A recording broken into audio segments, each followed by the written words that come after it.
হজ্জাতুল হারাম, জিল কাদাতুল হারাম। সৌদি আরবে আজ জিলহজ চাঁদের 1 তারিখ চলছে। আমাদের এখানে আজ চাঁদ দেখার সম্ভাবনা খুবই বেশি। তাহলে আজ 29-এ যদি চাঁদ উদিত হয়, তাহলে আগামীকাল জিলহজ চাঁদের 1 তারিখ হবে। সেই সুবাদে আগামী রবিবার, অর্থাৎ আগামী রবিবারের পরের রবিবার আমাদের এখানে ইয়মে আরফা হবে এবং সোমবার, আগামী সোমবারের পরের সোমবার 10ই জিলহজ্জাতুল হারাম পবিত্র কোরবানি অনুষ্ঠিত হবে। তারপরও এটা আল্লাহর কুদরতের হাতে, যদি চাঁদ 29-এ না যায় তাহলে আরেক দিন বেড়ে যাবে। যাই হোক, সম্মানিত হাজরিন, আমি পবিত্র কালামুল্লাহ শরীফ থেকে 2 স্থান থেকে 3টি আয়াত তেলাওয়াত করেছি।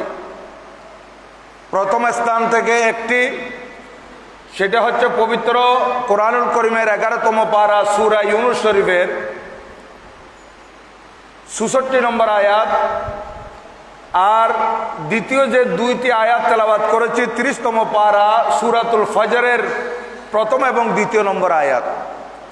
যেহেতু আজকে আমার ওয়াজের বিষয়ের মধ্যে 2টি সাবজেক্ট রয়েছে, একটি সাবজেক্ট পূর্বের ঘোষণা অনুযায়ী হুজুর খাজা খলিফায়ে শাহজিলা হযরতে খাজা আব্দুর রহমান চৌরবি খিদরি আলভী রাদিয়াল্লাহু তাআলার জীবন কর্ম কারামাতের উপর আলোচনা হবে যতটুকু সম্ভব।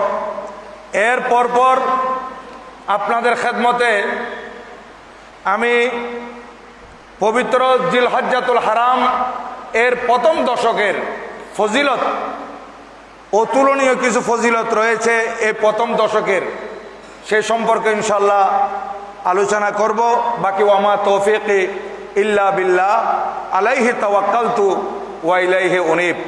সম্মানিত উপস্থিতি, পবিত্র কোরআনুল করিমের সূরা ইউনূস শরীফের 66 নম্বর আয়াতে মহান রব্বুল আলামিন আল্লাহর ওলিগণের শান ও মান মর্যাদা সম্পর্কে আলোচনা করতে গিয়ে কুদরতের জবানিতে ঘোষণা করেছেন, লাহুমুল বুশরা ফিল হায়াতিদ দুনিয়া ওয়া ফিল আখিরা। এরশাদ হচ্ছে, তাদের জন্য রয়েছে ইহকাল এবং পরকালের সুসংবাদ। ফিদ দুনিয়া ওয়া ফিল আখিরা, ইহকালে এবং পরকালে তাদের জন্য রয়েছে শুভ সংবাদ। লা তাবদীলা লিকালিমাতিল্লাহ, আল্লাহর বাণীতে পরিবর্তন নেই। যালিকা হুয়াল ফাওজুল আযীম, এটাই হচ্ছে মহা সফলতা। এবং পরের যে 2টি আয়াত আমি তেলাওয়াত করেছি সূরাতুল ফজরের মধ্যে, আল্লাহ পাক সুবহানাহু ওয়া তাআলা সেইখানে ফজরের শপথ করেছেন এবং 10টি রাতের শপথ করেছেন। ওয়াল ফজরি ওয়া লায়ালিন আশর, 10 রাতের শপথ করেছেন। তো আলোচনায় আসবে ইনশাল্লাহ। তা আমি প্রথমে হুজুর খাজা খলিফা শাহজিলা হযরতে খাজা আব্দুর রহমান চৌরবি খিদরি আলভী রহমাতুল্লাহ আলাইহির উপর আলোচনায় আসতেছি। যেহেতু আগামীকাল যদি আগামীকাল জিলহজ্জাতুল হারামের 1ম তারিখ, আগামীকাল হুজুর খাজা খলিফা শাহজিলা হযরতে খাজা আব্দুর রহমান চৌরবি খিদরি আলভী রহমাতুল্লাহ আলাইহির 103তম উরুস পাক আঞ্জুমানে রহমানিয়া আহমদিয়া সুন্নিয়া ট্রাস্টের ব্যবস্থাপনায় আলমগীর খানাকায়ে কাদরিয়া সৈয়দিয়া তৈবায় অনুষ্ঠিত হবে। আগামীকাল সকাল 9টা থেকে ইনশাল্লাহ প্রোগ্রাম হবে জোহর পর্যন্ত। এখানে খতমে কোরআনুল করিম, খতমে সহিহ বুখারী শরীফ, খতমে মজমুয়ে সালাওয়াতুর রাসূল শরীফ, এই খতমে গৌসিয়া শরীফ, বিভিন্ন খতমাতের মাধ্যমে সাথে সাথে হুজুরের জীবন কর্ম কারামতের উপর আলোচনা হবে। জোহরের নামাজের পর আখিরে মোনাজাত হবে। তো সেই কর্মসূচি রয়েছে।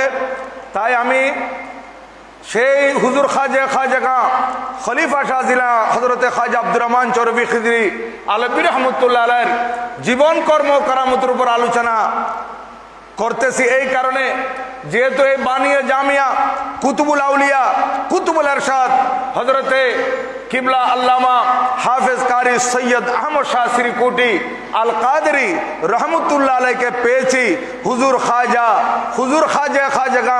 খলিফা শাহজিলা হজরতে খাজা আব্দুর রহমান চরবি খিজরি আলবী রহমতুল্লাহ আলাইহির বদৌলতে। তরিকতের দিক থেকে হুজুর খাজা আব্দুর রহমান চরবি খিজরি আলবী রহমতুল্লাহ আলাইহির শাগরিদ রশিদ এবং খলিফে আজম হচ্ছেন আমাদের বানিয়ে জামিয়া কুতুবুল আউলিয়া হজরতে শাহ সুফি হাফেজ কারি সৈয়দ আহমদ শাহ শ্রীকুটি আল কাদরি রহমতুল্লাহ আলাইহি। এই হজরতে খাজা আব্দুর রহমান চরবি রহমতুল্লাহ আলাইহি ওনার জন্ম সেই সময় অখণ্ড ভারতবর্ষ হাজারা জেলার হরিপুরের চৌহার এলাকায়, আর এখন সেই হরিপুরও ইদানিং ডিস্ট্রিক্ট হয়ে গেছে। হরিপুর ডিস্ট্রিক্টের চৌহার এলাকায় আরেকজন জমানার গৌস, যার নাম হচ্ছে হজরতে ফকির মোহাম্মদ, যার উপাধি হচ্ছে খিজরি, যার লকব হচ্ছে আলভী, যার উপাধি হচ্ছে আলভী। যেহেতু হুজুর খাজা খলিফা শাহজিলা হজরতে খাজা আব্দুর রহমান চরবি খিজরি আলবী রহমতুল্লাহ আলাইহি উনি উপরের দিক থেকে অধস্তন পুরুষ যদি আমরা গণনা করি, যেতে যেতে উনার হজরতে মৌলায়ে কায়নাত শাহে বেলায়েত ইসলামী জাহানের চতুর্থ খলিফা হজরতে মৌলা আলী শের খুদা রাদিয়াল্লাহু তাআলার সাথে গিয়ে মিলেছে। এই কারণে ওনাকে আলবী বলা হয়। হজরতে খাজা আব্দুর রহমান চরবি রহমতুল্লাহ আলাইহি ওনার আব্বা হুজুর হচ্ছেন হজরতে ফকির মোহাম্মদ খিজরি রহমতুল্লাহ আলাইহি। ওনার খাজা চরবি রহমতুল্লাহ আলাইহির দাদাজান হচ্ছেন হজরতে সৈয়দ মোহাম্মদ রহমতুল্লাহ আলাইহি। খাজা চরবি রহমতুল্লাহ আলাইহির পর দাদা অর্থাৎ ওনার দাদার বাবাজান উনি হচ্ছেন হজরতে আব্দুল্লাহ রহমতুল্লাহ আলাইহি। এইভাবে উপরের দিকে যেতে যেতে মৌলা আলী শের খুদা রাদিয়াল্লাহু তাআলার সাথে মিলেছে। আর হজরতে ফকির মোহাম্মদ খিজরি যিনি খাজা চরবি রহমতুল্লাহ আলাইহির আব্বা হুজুর, উনি জমানার গৌস ছিলেন, গৌসে জমান ছিলেন এবং উনি প্রাতিষ্ঠানিক তেমন লেখাপড়া ওনারও ছিল না। কোরআনুল করিম শিখেছেন, প্রাথমিক শিক্ষা লাভ করেছেন। ওনার কণ্ঠ বড় সুন্দর ছিল, সুমধুর কণ্ঠের অধিকারী ছিলেন।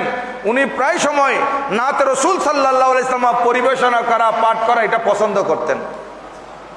উনি নাত রসুল সাল্লাল্লাহু আলাইহি ওয়াসাল্লাম পাঠ করতেছেন, একদিন দেখতেছেন আগন্তুক এক ব্যক্তি, অপরিচিত এক ব্যক্তি সুন্দর সুন্দর পোশাকে সুন্দর চেহারায় ওনার সামনে উপস্থিত, দেখতে খুব সুন্দর, লেবাসও সুন্দর, মানুষও সুন্দর। দেখে হজরতে ফকির মোহাম্মদ রহমতুল্লাহ আলাইহি উনি নাত শরীফ পড়া বন্ধ করে দিলেন। এত সুন্দর মানুষ আমার সামনে, এখন উনি বলতেছেন আমি তো এসেছি আপনার কণ্ঠে নাত রসুল শরীফ শোনার জন্য, আপনি পড়তে থাকেন, আপনি পড়েন। এইভাবে দীর্ঘক্ষণ পড়ার পর উনি যখন পড়া শেষ করলেন, বলেন আপনি আমাকে চিনেছেন? আমি কে? বলে হুজুর আমি তো আপনাকে চিনি নাই। তখন উনি পরিচয় দিলেন, আমি হলাম হজরতে বলিয়াবিন মালিকান হজরতে খাজা খিজির আলাইহিস সালাম। আমি খিজির আলাইহিস সালাম, আমি আপনার কণ্ঠে নাত রসুল সাল্লাল্লাহু আলাইহি ওয়াসাল্লাম শোনার জন্য আমি এসেছি এবং আমি আর আসতে থাকবো, আপনি নাত রসুল পড়বেন। এইভাবে একদিন যায়, দুদিন যায়, উনি নাত রসুল সাল্লাল্লাহু আলাইহি ওয়াসাল্লাম পরিবেশন করতে থাকেন। হজরতে খাজা খিজির আলাইহিস সালাম নাত রসুল শুনতে থাকেন। এইভাবে শুনতে শুনতে একদিন বললেন, আই ফকির মোহাম্মদ, আমি তো আপনার কাম সম্পূর্ণ করে দিয়েছি, আপনার কাম তামাম করে দিয়েছি, কিন্তু আপনাকে একজন পীর মুর্শিদের হাতে বায়াত গ্রহণ করতে হবে। দেখেন হজরতে খাজা খিজির আলাইহিস সালাম উনি ফুয়ুজাত দান করেছেন, এরপরও বলেছেন একজন পীর কামেলের দরবারে যাওয়ার জন্যে। হজরতে ফকির মোহাম্মদ খিজরি হজরতে খাজা খিজির আলাইহিস সালামের সংস্পর্শে থাকার কারণে খাজা খিজির আলাইহিস সালাম উনার কাছে আসার কারণে উনার উপাধি হয়ে গেল খিদরি। হজরতে ফকির মোহাম্মদ খিদরি, আর এদিকে হজরত আলী রাদিয়াল্লাহু তাআলা আনহুর বংশধর হওয়ার কারণে ওনাকে অলভি বলা হয়। তাইলে ফকির মোহাম্মদ খিদরি আলভী রহমতুল্লাহ আলাই উনি গেলেন একজন পীরের দরবারে, যার নাম হচ্ছে হজরতে শাহে আনোয়ার, যেটা আমাদের সজারা শরীফের মধ্যে আছে। হজরতে শাহ আনোয়ার রহমতুল্লাহ আলাইর দরবারে ওখানে পীর ও মুর্শিদের হাতে বায়াত গ্রহণ করলেন। চৌরবি রহমতুল্লাহ আলাইর আব্বা হুজুর পীর ও মুর্শিদের খেদমতে থাকতে লাগলেন কিছুদিন। সকালবেলা বিকালবেলা পীরের সাথে হাঁটতেন এবং 5 ওয়াক্ত নামাজ পীরের সাথে আদায় করতেন। এইভাবে মানুষ দেখতেন যে হজরতে শাহে আনোয়ার জমানার একজন এত বড় আল্লাহর ওলি, ওনার একজন মুরিদ ওনার সাথে হাঁটতেছে। কিন্তু আমরা বেশ লক্ষ্য করেছি যে পীরও মুরিদের থেকে আগে হাঁটে না, মুরিদও পীরের থেকে আগে হাঁটে না, দুজনে সমানভাবে হাঁটে। ব্যাপার কি? মানুষের মধ্যে কৌতূহল জাগলো। একদিন একজন জিজ্ঞাসা করে বসলেন, হুজুর আপনি এত বড় একজন আল্লাহর ওলি হজরতে শাহে আনোয়ার রহমতুল্লাহ আলাই, তো উনি যিনি দরবেশ, হজরতে ফকির মোহাম্মদ খিদরি রহমতুল্লাহ আলাইকে দরবেশ বলা হতো, যে উনি দরবেশ চৌহারের, উনি তো আপনার মুরিদ। তা আমরা প্রায় সময় লক্ষ্য করেছি আপনি ওনাকে নিয়ে হাঁটেন সকালবেলা কিংবা বিকালবেলা, দেখি আপনারা দুইজন একসাথে হাঁটেন, কেউ কাউকে অতিক্রম করেন না, কেউ কারো আগে যান না। ব্যাপারটা কি? হযরতে শাহ আনোয়ার বলতে লাগলেন, শুনো তাহলে, যাকে তোমরা দরবেশ বলতেছো উনি আল্লাহর মহান ওলি এবং উনি হচ্ছেন জমানার গৌস, গৌসে জমান, উনি বড় পাওয়ারফুল আল্লাহর ওলি। কিন্তু আমার কিসমত ভালো, উনি এত বড় আল্লাহর ওলি, এত বড় জমানার গৌস হওয়া সত্ত্বেও আমার মুরিদ হয়েছেন। আমি বড় ভাগ্যবান, এত বড় একজন জমানার গৌস আমার হাতে হাত দিয়ে বায়াত গ্রহণ করেছেন। কিন্তু আমরা যখন চলি, উনি যেহেতু জমানার গৌস, আমার মুরিদ হলো কি হবে? উনি বড় পাওয়ারফুল, ওয়াক্তে জমানার ওয়াক্তের উনি গৌস, এই কারণে আমি ওনার সামনে হাঁটি না, ওনার থেকে আগে বাড়ি না, ওনার সাথে সাথে চলি। আর উনি এত বড় ওলি হওয়ার পরও আমি যেহেতু ওনার পীর মুর্শিদ, এই কারণে আমার সম্মানার্থে উনি আমার আগে যান না। আমরা দুইজন একসাথে চলি। এইভাবে কত বড় মহান ওলি হজরতে ফকির মোহাম্মদ খিজরি রহমতুল্লাহ আলাই। দেখেন, এই ফকির মোহাম্মদ খিজরি রহমতুল্লাহ আলাইর ঔরসে জন্ম লাভ করলেন যখন হজরতে ফকির মোহাম্মদ খিজরি আলভী রহমতুল্লাহ আলাইর বয়স প্রায় 84 বছর। দেখেন, চৌরবি রহমতুল্লাহ আলাই ওনার আব্বা একেবারে বৃদ্ধ বয়সে তখন চৌরবি হুজুরের জন্ম হচ্ছে। 84 বছর বয়স হজরতে ফকির মোহাম্মদ খিজরি রহমতুল্লাহ আলাইর ওনার ঘর আলোকিত করে একটা ফুটফুটে বাচ্চা জন্মগ্রহণ করলো। সেই 1844 খ্রিস্টাব্দে মোতাবেক 1260 হিজরিতে উনি জন্ম লাভ করলেন আব্বা হুজুরের ঘরে। এই আলোকিত সন্তান, উনিও জমানার গৌস, আলহামদুলিল্লাহ, উনিও জমানার গৌস। বয়স হতে হতে যখন প্রাথমিক শিক্ষা লাভ করলেন, 4-5 বছর বয়সে কোরআনুল করিমের শিক্ষা লাভ করলেন, কিছু লেখাপড়া করেছেন। দেখতে দেখতে বয়স 8 বছর, আব্বা হুজুর বলতে লাগলেন, বাবা এদিকে আসো। ছোট্ট ছেলেকে আদর করে বলতেছেন, 2টি তলবারি একটা খোসে থাকে না, 2টি তলবারি একটা খাপে থাকে না, তলবারির জন্য পৃথক পৃথক বক্সের প্রয়োজন হয়, একটা বক্সে একটা তলবারি থাকে। কিন্তু এখন এক ঘরের মধ্যে আমরা দুইজনের জমানার গৌস। কি বুঝাতে চেয়েছেন? বাবা তুমিও যেহেতু জমানার গৌস, আমিও জমানার গৌস, সুতরাং একটা খাপে 2টা তলবারি থাকে না। এটা বুঝাতে চেয়েছেন যে আমার সময় শেষ হয়ে গেছে, আমি দুনিয়া থেকে চলে যাব, এখন ক্ষমতা তোমার হাতে। হযরতে ফকির মোহাম্মদ খিজরি আলভী রহমতুল্লাহ আলাইহি দুনিয়া থেকে ইন্তেকাল করলেন। ইন্না লিল্লাহি ওয়া ইন্না ইলাইহি রাজিউন। আব্বা হুজুরের ইন্তেকালের পর হযরতে খাজা আব্দুর রহমান চৌরবি রহমতুল্লাহ আলাইহি উনাকে যে আব্বা হুজুর ফয়েজ দান করেছেন, এই 8 বছর বয়সের শিশু, উনার ভিতর সব পরিবর্তন এসে গেছে। উনি আত্মীয় স্বজনকে বলতেছেন, কে আছেন আপনারা, আমার একটু খেদমত করতে হবে, আমি একটা কামরার মধ্যে বসবো, আমার একটু দেখাশোনা করতে হবে, আমাকে একটা প্লেট এনে দেন। একটা প্লেট এনে দেওয়া হলো। উনি সেখানে রক্ত বমি করতে লাগলেন। এভাবে রক্ত বমি করতেছেন এবং কোনো খাওয়া দাওয়া নাই, খানা পিনা ছেড়ে দিয়েছেন, যা খেয়েছেন সেগুলো বের করে দিচ্ছেন। আল্লাহর হুকুম দেখেন, আল্লাহর ওলির কি ধরনের শান, আল্লাহর ওলিরা কিভাবে রিয়াজত করে, কিভাবে সাধনা করে আল্লাহকে রাজি করার জন্যে। যা খেয়েছে সেগুলো শেষ করে দিয়েছে। দেখতে দেখতে 40 দিন হয়ে গেল, শরীর একেবারে ফ্যাকাশে হয়ে গেছে, রক্ত আর নাই, এখন সাদা বমি হচ্ছে। শেষ পর্যন্ত দেখলেন হযরতে খাজা চরবি রহমতুল্লাহ আলাইহি উনি একটু স্বস্তি ভোগ করতেছেন। এরপরে খানা পিনা খাচ্ছেন। খেতে খেতে একদিন এলাকার কয়েকজন লোককে বললেন, আমি সাওয়াতের মধ্যে যাব। সাওয়াত সীমান্ত প্রদেশে, এটাও সীমান্ত প্রদেশ, উত্তর পশ্চিম সীমান্ত প্রদেশ। আমি সাওয়াতের মধ্যে যাব, সেখানে একজন মহান আল্লাহর ওলি হযরতে আখুন শাহ রহমতুল্লাহ আলাইহি আছে, উনার সাক্ষাতে যাব। এখন এলাকার কয়েকজন বলতেছেন, আপনি ছোট্ট শিশু, ঠিক আছে আমরাও যাব আপনার সাথে। হযরতে খাজা চরবি রহমতুল্লাহ আলাইহি সাওয়াতের মধ্যে হযরতে আখুন শাহ রহমতুল্লাহ আলাইহি দরবারে উপস্থিত। হযরতে আখুন শাহ রহমতুল্লাহ আলাইহি সেই সময়ের একজন মহান আল্লাহর ওলি, সব সময় উনার দরবারে ভিড় লেগে থাকতো, সব সময় উনার দরবারে মানুষের হুজুম থাকতো। একদিন যাই, 2 দিন যাই, হযরতে আখুন শাহ রহমতুল্লাহ আলাইহি জিয়ারত নসিব হয় নাই। বন্ধু বান্ধব সঙ্গী সাথী যারা ছিলেন ওনারা বলতে লাগলেন, ও আব্দুর রহমান চরবি, আমরা বাড়িতে চলে যাব, আমাদের নসিব ভালো নয়, হুজুরের সাথে তো সাক্ষাৎ হলো না। ঠিক আছে, রাত অতিক্রম হয়ে ফজর হলে আমরা বাড়ির উদ্দেশ্যে রওনা হয়ে যাব। এই কথা বলার পর হযরতে খাজা আব্দুর রহমান চরবি রহমতুল্লাহ আলাইহি 8-9 বছরের শিশু বাচ্চা, উনি বলতেছেন, ঠিক আছে আপনাদের কথাই থাকলো, সকালে আমরা রওনা হয়ে যাব বাড়ির দিকে। ফজরের নামাজের পর হযরতে খাজা চরবি রহমতুল্লাহ আলাইহি সঙ্গী সাথীদেরকে বলতে লাগলেন, শুনেন শুনেন শুনেন, আমি আজকে খবর পেয়েছি, সকাল সূর্য উদিত হওয়ার পর একটা উঁচু জায়গায় এসে হযরতে আখুন শাহ রহমতুল্লাহ আলাইহি মানুষকে সাক্ষাৎ দিবে। সকালবেলা সূর্য উদিত হলে একটা উঁচু জায়গায় বসবেন, মানুষ ওনার সাক্ষাৎ করবে, আমরা ওনার একটু সাক্ষাৎটা নিয়ে তারপর চলে যাব। দেখা গেল মানুষ অপেক্ষা করতেছে। এমত অবস্থায় ভিতর থেকে হযরত আখুন শাহ রহমতুল্লাহ একজন খাদেম আইসা বলতেছেন, এইখানে হরিপুরের আব্দুর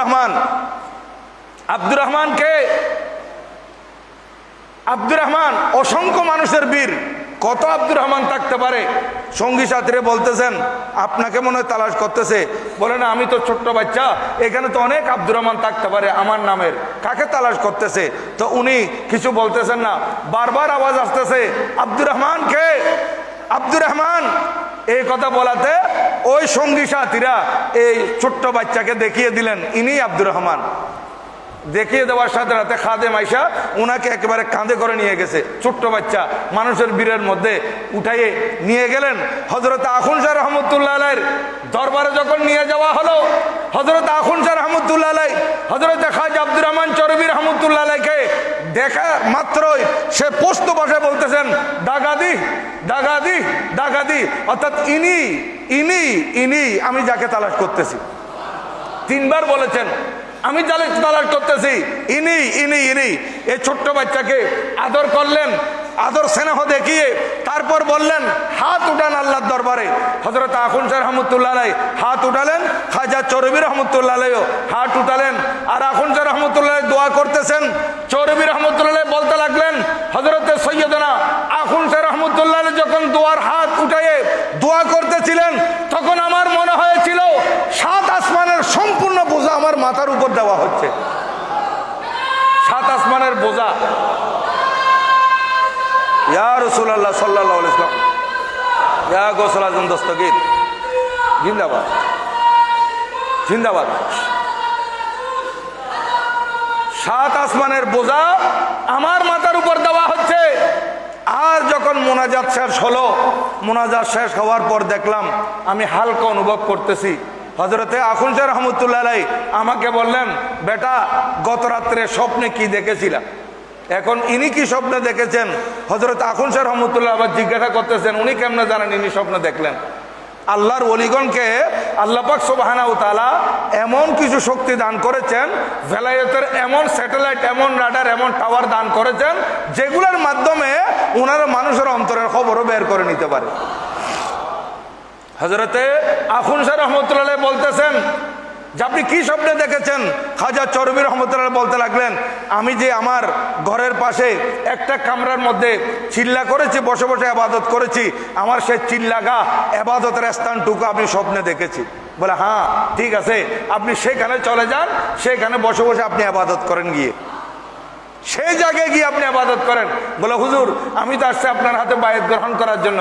বলে না, আমি আপনাকে বায়াত করাবো না, আপনার পীর আমি নয়, আপনার পীরের সন্ধান আপনাকে নিতে হবে না, আপনি আপন জায়গায় বসে থাকেন, আপনার পীর এসে আপনাকে বায়াত করাইয়ে যাবে। দেখেন, আপনি আপনার সে আস্থানার মধ্যে আবাদত করতে থাকেন, আপনার পীর এসে ঠিকই আপনাকে বায়াত করাইয়ে যাবেন, আপনাকে পীরের তালাশ করতে হবে না, পীর আপনাকে খুঁজে নেবে। হযরতে খাজা আব্দুর রহমান চরবি রহমতুল্লাহ চলে আসলেন এবং আপন জায়গায় বসে সে নিজের বাড়ির পাশে যে স্থান নিয়েছেন আবাদত করার জন্য, চিল্লাগাহ, সেখানে আবাদত করতেছেন। আবাদত করতে করতে একদিন শুনতে লাগলেন যে সুদূর কাশ্মীর থেকে একজন বড় আল্লাহর ওলি হযরতে খাজা আব্দুর রহমান চরবি রহমতুল্লাহকে খুঁজতেছেন। কোথায় কাশ্মীর আর কোথায় খরিপুরের চৌহর শরীফ। উনি হচ্ছেন হজরতে শাহ মোহাম্মদ ইয়াকুব গিনসতরি রহমতুল্লাহ আলাই। ও গিনসতর এটা হচ্ছে জায়গার নাম। হজরতে শাহ, এটা আমাদের সজরা শরীফে আছে, খাজা চরবি রহমতুল্লাহ আলাইয়ের আমরা যেটা সজরার মধ্যে পড়ি, এর আগের লাইনের মধ্যে শাহে ইয়াকুব মোহাম্মদ, এই হজরত শাহ মোহাম্মদ ইয়াকুব গুনসতরি রহমতুল্লাহ আলাই উনি তালাশ করতে করতে চৌহরে এসেছেন এবং চৌহর শরীফে এসে বলতে লাগলেন, এখানে আব্দুর রহমানের নামের কেউ আছে? বলে একটা বাচ্চা আছে, সবসময় ইবাদত করে। বলে আমি ওনার খুঁজে আসছি, ওনাকে ওনার চিল্লাগাটা আমাকে একটু দেখিয়ে দেন। তখন মানুষ হজরতে শাহ মোহাম্মদ ইয়াকুব গিনসতরি রহমতুল্লাহকে নিয়ে আসতেছে, আর এদিকে হজরতে খাজা আব্দুর রহমান চরবি রহমতুল্লাহ আলাইকেও খবর দেওয়া হলো, আপনার খুঁজে একজন আল্লাহর ওলি এসেছেন, একজন নুরানি সুরতের ব্যক্তি এসেছেন। উনিও চিল্লাগা থেকে বের হয়ে নিজের পীর ও মুর্শিদকে রিসিভ করলেন, স্বাগতম জানালেন, খোশ আমদের জানালেন। তারপর হজরতে শাহ মোহাম্মদ ইয়াকুব গিনসতরি রহমতুল্লাহ আলাই ওনার চিল্লাগায় গেলেন এবং হজরতে খাজা আব্দুর রহমান চরবি রহমতুল্লাহ আলাইকে বায়াত করালেন। দেখেন, ওই যে হজরত আখুন শাহ রহমতুল্লাহ বলেছিলেন আপনাকে পীর তালাশ করতে হবে না, পীর আপনাকে খুঁজে বের করে আপনাকে বায়াত করাবে। এখন হজরত খাজা আব্দুর রহমান চরবি রহমতুল্লাহ আলাই এইভাবে পীরের হাতে বায়াত গ্রহণ করলেন, কামালাত কামালিয়াত অর্জন করেছেন। এরপর দেখতে দেখতে ওনার বয়স যখন বাড়তেছে, উনি বিয়ে শাদী করলেন। বিবাহ শাদী করার পর এখন উনি ফকিরদেরকে ভালোবাসতেন, গরিব মিসকিনদেরকে ভালোবাসতেন, আলেম ওলামাদেরকে ভালোবাসতেন। উনি আমিরি, একেবারে রাজকীয় বেশে চলাফেরা করা, এটা ওনার পছন্দ ছিল না। ওনার ফকিরি এটাই ওনার কাছে ভালো লাগতো। এখন উনি লঙ্গরখানা খুলে দিলেন, সে লঙ্গরখানার মধ্যে মানুষ গরিব মিসকিনরা ওখানে খানা খাচ্ছে। আর এদিকে উনি তো বিবাহ শাদী করেছেন, শ্বশুর, ওনার শ্বশুর আব্বা মেয়েকে দেখার জন্য বিয়ের বাড়িতে আসছেন। এসে দেখতেছেন মেয়েকে, উনি তো বড় পয়সাওয়ালা ছিলেন, মেয়েকে স্বর্ণ চাঁদি যা দেওয়া হয়েছিল এগুলা ওনার কানে গালে হাতে নাই। উনি ওই খেদমত করতেছেন, রান্না বান্না করতেছেন। তখন শ্বশুর মনে করলেন, আরে আমি কোথায় মেয়ে বিয়ে দিলাম, আমার মেয়ে তো মনে সবসময় এরকম কষ্ট করতে হয়, কারণ যে লঙ্গরখানা, এই লঙ্গরখানার মানুষের এই খানা পিনা সব মনে আমার মেয়েই এগুলো রান্না বান্না করে, আমার মেয়ে তো মনে অনেক কষ্টের মধ্যে আছে।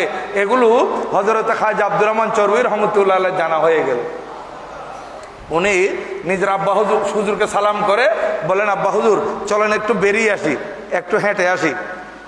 শ্বশুরকে নিয়ে একটু বের হলেন, সামনে একটা বড় পাহাড়, পাহাড়ের দিকে হযরতে খাজা চরবি রহমতুল্লাহ দৃষ্টি দিলেন, নজর দিলেন। সে ফেরাসতের দৃষ্টি দেওয়া মাত্র ওইটা ছিল পাথরের পাহাড়, খাজা চরবি রহমতুল্লাহ দৃষ্টিতে এটা স্বর্ণের পাহাড়ে পরিণত হয়ে গেছে, এটা সম্পূর্ণ স্বর্ণের পাহাড়। হযরতে খাজা চরবি রহমতুল্লাহ বলতেছেন, আব্বা হুজুর, আমার শ্বশুর আব্বা, দেখেন এটা স্বর্ণের পাহাড়, আপনার কাছে কত স্বর্ণ লাগবে এখান থেকে নিতে পারবেন? উনি বুঝে গেলেন যে আমি যে ধারণা করেছিলাম এটা ওনার জানা হয়ে গেছে। উনি তো আল্লাহর একজন মহান আল্লাহর ওলি। বলতে লাগলেন, না আমার স্বর্ণের প্রয়োজন নাই। উনি মনে মনে খেয়াল করলেন, আমার মেয়ে এই দরবারের খাদেম নয়, শুধু আমি এখানে খেদমত করতে থাকবো আজকে থেকে। উনিও সেখানে খেদমতের মধ্যে লেগে গেলেন। এই হচ্ছে খাজা আব্দুর রহমান চরবি রহমতুল্লাহ শান, আল্লাহর পক্ষ থেকে দেওয়া সম্মান। হযরতে খাজা চরবি রহমতুল্লাহ উনি মানুষকে কি করতেছে না করতেছে এগুলো বুঝে দিতেন। একদিন উনি বের হলেন, দেখলেন এক জলাশয়ের মধ্যে একটা বালক গোসল করতেছে, এক যুবক গোসল করতেছে। গোসল করে উঠার পর খাজা চরবি রহমতুল্লাহ বলতেছেন, এই যুবক এদিকে আসো, তুমি একটা মেয়ের সাথে বেবিচারে লিপ্ত আছো, প্রায় সময় তুমি অন্যায় করতেছো, গুনার কাজ করতেছো, বেবিচার করতেছো। সে বলতেছে, না হুজুর আপনি কি বলতেছেন, এরকম এরকম বলতে লাগলো। আর খাজা চরবি রহমতুল্লাহ বলতেছেন, তুমি আমাকে ফাঁকি দিতে পারবে না, আমি জানি তুমি সেখানে বেবিচার করতেছো। শেষ পর্যন্ত সেরে বলতেছে যে হ্যাঁ হুজুর, আমি আজকে যখন ধরা পড়ে গেছি আমি তওবা করতেছি, আমি আর কোনোদিন বেবিচার করব না। তখন যুবক চলে গেল, আর এদিকে খাজা চরবি রহমতুল্লাহ কাঁদতে লাগলেন। নিজে কাঁদতেছেন কেন? বলতেছেন, আয় আল্লাহ, আপনি এত বড় এত জাহান সৃষ্টি করেছেন, এতগুলো জাহান সৃষ্টি করেছেন, এতগুলো মখলুকাত আপনার সৃষ্টি, মানুষের মধ্যে কত মানুষ কত গুনাহ করতেছে, পাপ করতেছে, অন্যায় করতেছে। আপনি হচ্ছেন সত্তারুল উয়ুব, আপনি আইবগুলো গোপন করে রেখেছেন, আর আপনি আমাকে একটু ক্ষমতা দিয়েছেন, আমি আমার মানুষের আইবকে জাহির করে দিচ্ছি। তখন উনি যেহেতু উনি গোপন থাকাটা নিজে পছন্দ করতেন, এইভাবে খাজা চরবি রহমতুল্লাহ উনি ওনার বহু করামত আছে, এবং ওনার কাছে টাকা পয়সার কোনো অভাব থাকতো না। টাকার প্রয়োজন হতো, টাকা চলে আসতো। আর খাজা চরবি রহমতুল্লাহ এত বড় মহান আল্লাহর ওলি, উনার এক মুরিদ, উনি সবসময় ঘুমাতেন। উনার ঘুমের জন্য উনি কাজ করতে পারতেন না। এখন ওনাকে হজে যেতে হবে। খাজা চরবি রহমতুল্লাহ বলতেছেন, এই মুরিদ এদিকে আসো, তোমার ঘুম আমি ওই গাছকে আমানত দেব। একটা গাছকে দেখালেন, এই গাছের তলায় তুমি যাও, আমি আসতেছি, সেখানে তোমার ঘুমকে আমানত দেব। সে গাছের কাছে গিয়ে খাজা চরবি রহমতুল্লাহ বলতেছেন, এই গাছ, আমার এই মুরিদের ঘুম তুমি আমানত রাখো, সে হজ থেকে আসলে তুমি আমানতটা ফেরত দিয়ে দিও। কত বড় মহান আল্লাহর ওলি দেখেন। এখন ওই মুরিদ বলতেছে, আমার হুজুর ঠিক আমরা হলে বলতাম যে কে মস্কারি করতেছে, মনে হয় ইয়ার কি করতেছে আর কি, গাছ কি আমার ঘুম আমানত রাখতে পারবে? কিন্তু মুরিদ আকীদত বড় পোক্ত ছিল যে পীর যেহেতু বলেছেন, নিশ্চয়ই আমার ঘুম গাছের কাছে আমানত আছে। মুরিদ বলতেছে, আমি সফরে চলে গেলাম, হজর সফরে, আমার একটু একটু সামান্য ঘুম হতো, আমার আর কোনো অলসতা নাই।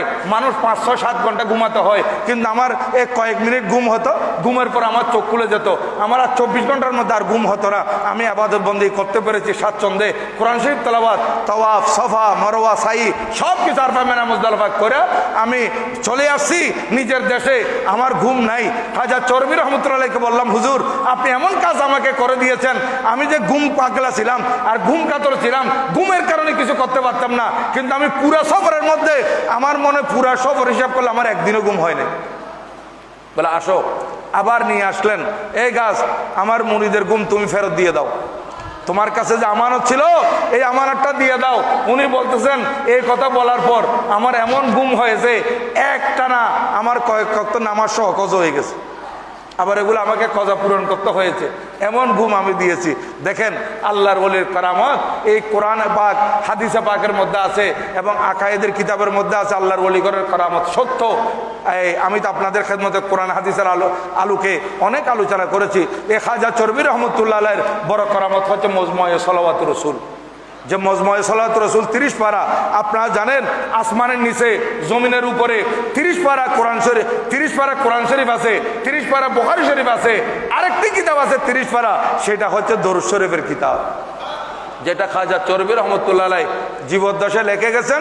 লেখার পর উনি এটা প্রচার করেন নাই, একেবারে এন্তেকালের আগেই নিজের মুরিদে বাসাবা বানিয়ে জামিয়া কুতুবুল আউলিয়া হযরত সৈয়দ আহমদ শাহ সিরকুটি রহমতুল্লাহকে বলেছিলেন, এই মজমুয়ে সলাওয়াতুর রাসূল যতদিন ছাপা হবে না, বার্মা থেকে তুমি বাড়িতে আসবে না। দেখেন খাজা চরবি রহমতুল্লাহ সে 1920 সালে বার্মায় গিয়েছেন, আর বাড়িতে এসেছিলেন মনে হয় 35 সালে। এর মাঝে আর আসেন নাই। 1933 সালে সে বার্মার মধ্যে কমিটি করে দিয়েছিলেন এবং মজমুয়ে সলাত রসুল ছাপানো হয়েছিল। খাজা চরবি রহমতুল্লাহ আলাই এর আগে মজমুয়ে সলাত রসুল ছাপানোর আগে উনি 1924 সালে 5 জুলাই উনি ইন্তেকাল করে গেছেন। ইন্না লিল্লাহি ওয়া ইন্না ইলাইহি রাজিউন। কারণ ওনার করামত প্রচারিত হোক, উনি এত বড় মহান আল্লাহর ওলি, এটা প্রচার হোক, উনি এটা পছন্দ করতেন না। এই কারণে যে উনার মজমুয়ে সলাত রসুল বের হবে, উনি এত বড় আল্লাহর ওলি, এত বড় আলেম, দুনিয়াবি কোনো লেখাপড়া করেন নাই, এত বড় মজমুয়ে সলাত রসুল কেমনে লিখতে পারলেন? ওনাকে দেখতে মানুষ ভিড় করবে, এই জন্য উনি দেখেছেন যে মানুষ এটা প্রচার হয়ে গেলে আমার দিকে আরো বেশি আসতে থাকবে, না এর আগে আমাকে পর্দা করে যেতে হবে। এই হযরতে খাজা আব্দুর রহমান চরবি রহমতুল্লাহ আলাই উনি 1924 সালে 5 জুলাই বমোতাবেক পহেলা জিলহজ 1342 হিজরিতে উনি ইন্তেকাল করেছিলেন। ইন্না লিল্লাহি ওয়া ইন্না ইলাইহি রাজিউন। এই মহান ওলির উরস পাক আঞ্জুমানের ব্যবস্থাপনায় আগামীকাল হবে। আপনাদের সবাইকে দাওয়াত দেওয়া হচ্ছে আঞ্জুমানের পক্ষ থেকে। আমার সেক্রেটারি জেনারেল মহোদয় আমাকে বলেছেন একটু এলান করে দেওয়ার জন্য যে সকাল 9টা থেকে, আপনার পেপারও সম্ভবত পেয়েছেন, সকাল 9টা থেকে জোহর পর্যন্ত হবে এই অনুষ্ঠান। আপনার খতমে কোরআনুল করিম, খতমে সহিহ বুখারী, খতমে মজমুয়ে সলাত রসুল এবং ওনার জীবন কর্ম করামতের উপর আলোচনা হবে। উলামায়ে কেরাম আলোচনা করবেন। জোহরের নামাজ হবে। জোহরের নামাজের পর আখিরে মুনাজাত এবং তবরুক বিতরণ হবে। আপনাদেরকে আগামীকাল সেই খাজা আব্দুর রহমান চরবি রহমতুল্লাহ আলাই ফুজাত হাসিল করার জন্য দাওয়াত দেওয়া হচ্ছে। সাথে সাথে আমি আপনাদের খেদমতে আরজ করব যে আগামীকাল যদি 1 তারিখ হয়, এই কারণে আজকে আপনারা যদি কারো গোপ বা এই চুল ছাঁটার কোনো কিছু থাকে, নখ কাটার কিছু থাকে, আপনারা আজকে মাগরিবের আগে আগে এগুলো সেরে ফেলবেন, মাগরিবের আগে আগে। কারণ হাদিসে পাকের মধ্যে আছে যদি কেউ কুরবানি করার ইচ্ছা করে, এটা কোনো ফরজ কাজ নয়, আবার সায়ের ওয়াজিবও নয়, এটা একটা মুস্তাহাব। কিন্তু মুস্তাহাব হলো এর গুরুত্ব অনেক বেশি। আল্লাহর নবী ইরশাদ করেন, আন উম্মে সালামাতা ক্বালাত ক্বালা রাসূলুল্লাহ সাল্লাল্লাহু আলাইহি ওয়াসাল্লাম ইযা দাখালাল আশর ওয়া আরাদা বা'দুকুম আন ইউদাহি ফালা ইয়ামুসা মিন শারিহি ওয়া বাশরিহি শাইয়ান ওয়া ফি রাওয়ায়াতিন ফালা ইয়াখুযান্না শারান ওয়া লা ইউকলিবান্না যুফরান ওয়া ফি রাওয়ায়াতিন মান রা হালাল জিলহজ্জাতা ওয়া আরাদা ইউদাহি ফালা ইয়াখুযা মিন শারিহি ওয়া লা মিন আসফারিহি। রাওয়াহু মুসলিম। এটা মুসলিম শরীফের রাওয়ায়াত এবং মেশকাত শরীফের 127 পৃষ্ঠার মধ্যে আছে। আমাদের ছাত্র ভাইদের জন্য বলতেছি, আল্লাহর নবী ইরশাদ করেন যারা কুরবানি করার ইচ্ছা করেছে তারা যখন চাঁদ দেখবে মানে অর্থাৎ আজকে যদি উদিত হয়, উদিত হওয়ার পর থেকে আরম্ভ হয়ে যাবে সময়টুকু, এই জন্য এর আগে আপনাদেরকে সেরে নিতে হবে। তো চাঁদ উদিত হওয়ার পর থেকে একেবারে কোরবানির দিন নামাজ পড়া পর্যন্ত আপনারা এই নখ কাটা, চুল কাটা, গোপ কাটা, শরীরের লোম কাটা থেকে বিরত থাকবেন। তাহলে যদি বিরত থাকেন, এটা আপনারা হাজিদের সাদৃশ্য হতে পারবেন।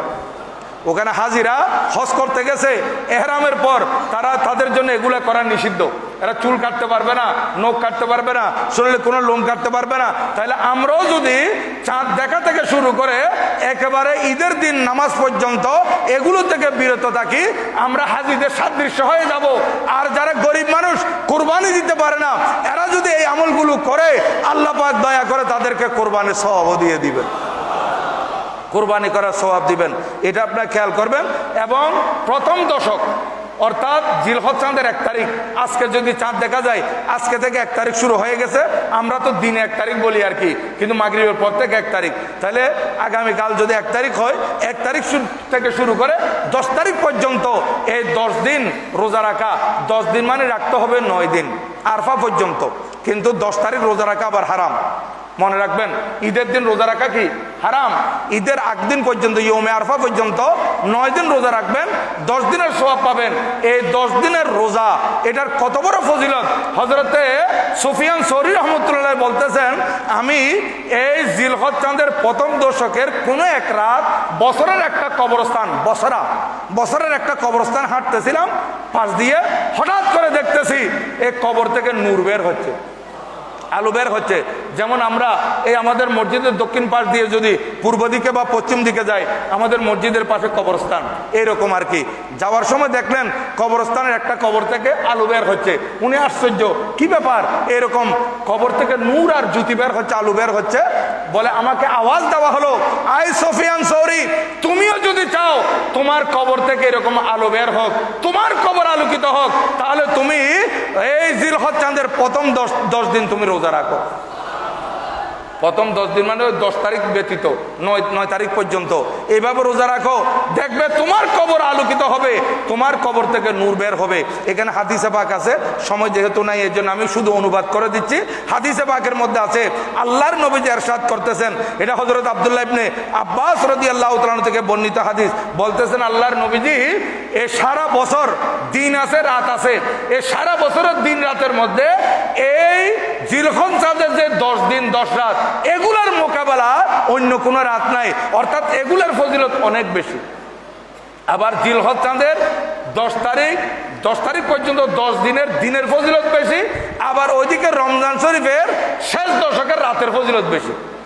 যেহেতু রমজান শরীফের শেষ দশকের মধ্যে এতেকাফ আছে, রমজান শরীফের শেষ দশকের মধ্যে লাইলাতুল কদর আছে, এই জন্য রাতের ফজিলত বেশি। আবার এদিকে জিলহজ চাঁদের প্রথম দশকের 10 দিনের ফজিলত বেশি। কেন? এই দিনের মধ্যে ইয়মুত তরবিয়া আছে, এই দিনে ইয়মে আরফা আছে, এই দিনে কোরবানি আছে। এই কারণে দিনগুলোর ফজিলত খুব বেশি। এবং আরেকটি হাদিসে পাকের মধ্যে আসতেছে, এখানে আরো কিছু আছে, সাহাবায়ে কেরাম শুনে বলতেছেন, ইয়া রাসূলুল্লাহ ওয়ালাল জিহাদ ফি সাবিলিল্লাহ, হুজুর আল্লাহর রাস্তায় জিহাদ করো, আল্লাহর রাস্তায় জিহাদ করার চাইতো এই দিনগুলোর ফজিলত কারো বেশি? আমার নবী বলেন, হ্যাঁ, আল্লাহর রাস্তায় যে ব্যক্তি জিহাদ করতে গেছে সে তো বড় ফজিলতপূর্ণ ব্যক্তি, তার থেকেও ওই আমল থেকেও এই দিনের আমলের ফজিলত বেশি। কিন্তু হ্যাঁ, যে ব্যক্তি ইল্লা খারাজা রজুলুন বেনফসিহি ওয়া মালিহি, যে ব্যক্তি নিজের জান মাল সবকিছু আল্লাহ রাস্তায় কোরবান করে দিয়েছে, কিন্তু তার ফজিলত এই 10 দিন থেকেও বেশি। যে ব্যক্তি নিজের জান এবং মাল নিয়ে আল্লাহ রাস্তায় বের হয়ে গেছে, সবকিছু আল্লাহ রাস্তায় কোরবান করে দিয়েছে। হযরত সাইয়্যিদানা আবু হুরায়রা রাদিয়াল্লাহু তাআলা থেকে বর্ণিত হাদিস, তিনি বর্ণনা করতেছেন যে রাসূলুল্লাহ সাল্লাল্লাহু আলাইহি ওয়াসাল্লাম ইরশাদ করেছেন, এই 10 দিন এগুলো বড় ফজিলতপূর্ণ দিন, এগুলার সাথে অন্য কোনো দিনের তুলনা হয় না। এগুলার প্রতিদিন দেখেন, প্রতিদিন একদিন রোজা রাখবেন, 1 বছর রোজা সওয়াব পাবেন। প্রতিদিনে দিনে এই 1 তারিখ থেকে শুরু করে 1, 2, 3, 4 যতদিন রোজা রাখবেন, প্রতিদিনের মোকাবেলায় 1 বছর রোজার ফজিলত দেওয়া হবে। আপনি 9 দিন রোজা রাখবেন, 10 দিন রোজার ফজিলত পাবেন। এই 10 দিনে 10 বছর রোজার ফজিলতের সওয়াব আপনার আমল নামায় দেওয়া হবে। এবং এই 10 রাতের ফজিলত কি বলতেছে, 10 রাতের ফজিলত হচ্ছে 1 রাত ইবাদত করবেন, সারা রাত ইবাদতের ফজিলত আপনার আমল নামায় আসবে। এভাবে 10 রাত ইবাদত করলে 10 বছরের ইবাদতের ফজিলত আপনার আমল নামায় আসবে। আরেকটা রওয়ায়াতের মধ্যে আসতেছে, এই রাতগুলোতে এক একটি রাত লাইলাতুল কদরের ফজিলত দেওয়া আছে, লাইলাতুল কদরের ফজিলত। আল্লাহ পাক সুবহানাহু ওয়া তাআলা আমাদেরকে আমল করার তৌফিক দান করুন, আমিন। যেহেতু কোরবানির আগে আরেকটা জুমা আছে, এই জন্য আমি ইয়মে আরফা পাবো, আরফার ফজিলত এবং কোরবানির কিছু মশালা মশাইল ইনশাল্লাহ আগামী জুমার মধ্যে বর্ণনা হবে। আল্লাহ পাক সুবহানাহু ওয়া তাআলা আমাদেরকে এই দিনগুলোতে রাতগুলোতে ভালো ভালো আমল করার তৌফিক দান করুন, আমিন। ওয়া মা আলাইনা ইল্লাল